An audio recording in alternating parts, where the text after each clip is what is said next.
The topic of GS3 internal security just got a whole new dimension. The blast outside Red Fort was an act of audacious terror, but what followed shocked the security establishment more than the explosion itself. The perpetrators were not the stereotypical foot soldiers of hate, they were educated, affluent, and socially trusted professionals. The image of the terrorist had just been rewritten, and India has faced this unsettling reality head on. The investigation into the Red Fort blast uncovered a sophisticated pan India white collar terror module. Among those involved were doctors, including Dr. Umar Ul Nabi, who was revealed to be the driver of the explosive-laden car, and other medical professionals linked to Falah University. Even a doctor from Haryana working in Kashmir was detained in the probe. Given this context, the topic becomes extremely relevant for GS3 internal security and gives us the opportunity to analyze this topic in more depth. So, what is white collar terrorism and its implications? Let's dive deeper into the topic. After the uncovering of lone wolf, suicide bombers, and overground workers, this is the era of white collar terrorism, a concept that fundamentally challenges everything we thought we knew about extremism. These are professionals with degrees, jobs, and social standing who use their intellect, access, and clean money to facilitate ideological violence. For decades, we operated under an illusion that knowledge, comfort, and status could immunize a person against radical thought. We assumed that financial deprivation was the primary driver of extremism. Today, that illusion has crumbled. The traditional profile based on poverty or marginalization is largely obsolete.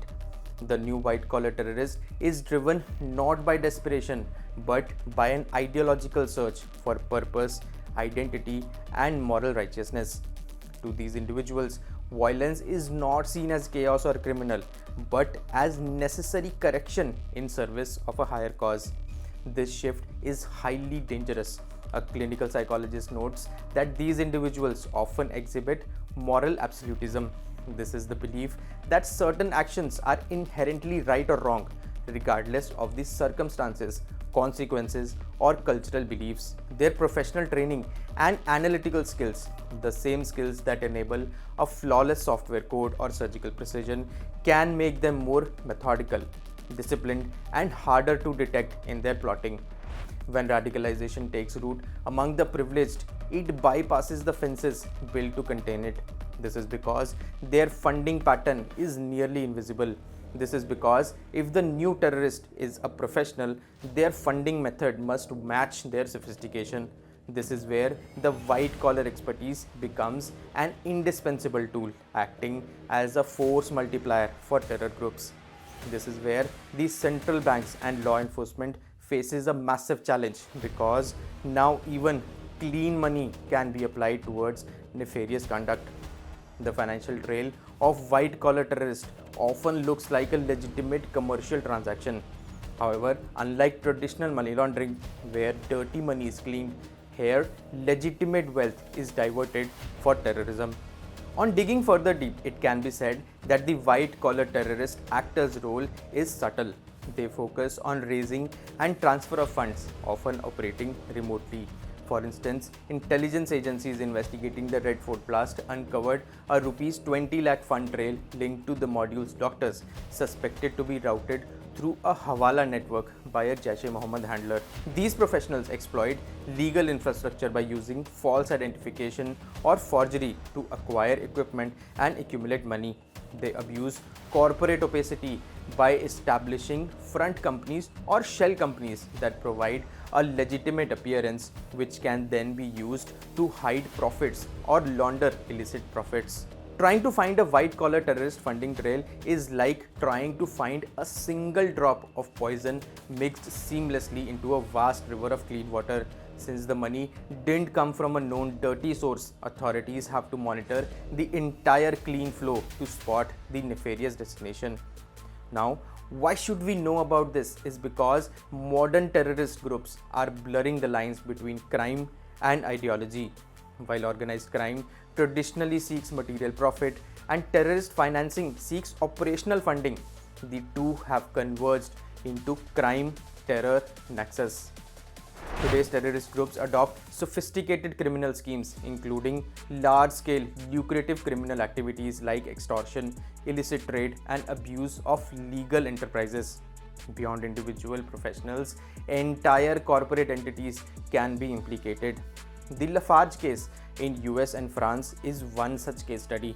This case is about Lafarge being accused of making payments to armed groups including the ISIS. This shows how large legitimate structures can be abused and held legally liable.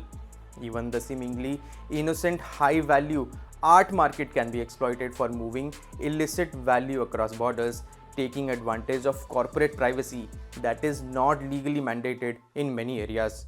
Now the question is that how do we fight or counter such invisible enemy? You see, white collar terror exploits weaknesses in our systems because white collar terrorist relies on concealment and intelligence, and suspects often have no criminal history. From a law enforcement perspective, barriers to timely access to financial data on persons of interest can delay and undermine investigations. Furthermore, differences in legal systems and structures between jurisdictions can obstruct the timely exchange of information, particularly for international financial firms. Intelligence agencies and law enforcement may be reluctant or unwilling to share information with the private sector due to legal, security, or operational concerns, treating data as classified. This forces financial institutions to adopt a narrow, defensive, rule-based compliance strategy, checking against known sanction list instead of adopting a proactive risk-based approach focused on understanding the actual threats and typologies. In some jurisdictions, enforcement is hampered by constitutional constraints. For instance, US law recognizes the act of providing funds as a form of speech and association, meaning restrictions must be carefully tailored to conform with fundamental freedoms. Countering this sophisticated threat demands merging financial enforcement with psychological analysis. We need solutions that are fast and adaptive. A crucial operational shortcut is the list-making approach. When a group or individual is designated as a foreign terror organization or specially designated global terrorist, financial institutions are instantly relieved of the burden of determining whether a transaction is clean or dirty because the transaction is automatically considered illegal. Effective counter-financing measures require deeper cooperation between the private sector and competent authorities. This means creating both formal and informal mechanisms for enhanced channels for exchanging confidential information and intelligence. The future relies on technology. Innovative tools such as distributed ledger technology or blockchain and big data allow for sophisticated and comprehensive analysis, pattern recognition, and improved efficiency. This can enhance the private sector's ability to identify suspicious activity in real time. The struggle against white-collar terrorism is like monitoring a library. The books or funds are legally acquired and the librarians or professionals have legitimate access. We cannot ban the whole library. Instead, we need actionable intelligence. We must understand which librarians are secretly running a book club dedicated to distributing bomb manuals, and we must track the subtle signs of how they fund the printing and distribution, even if the money initially came from a legitimate salary.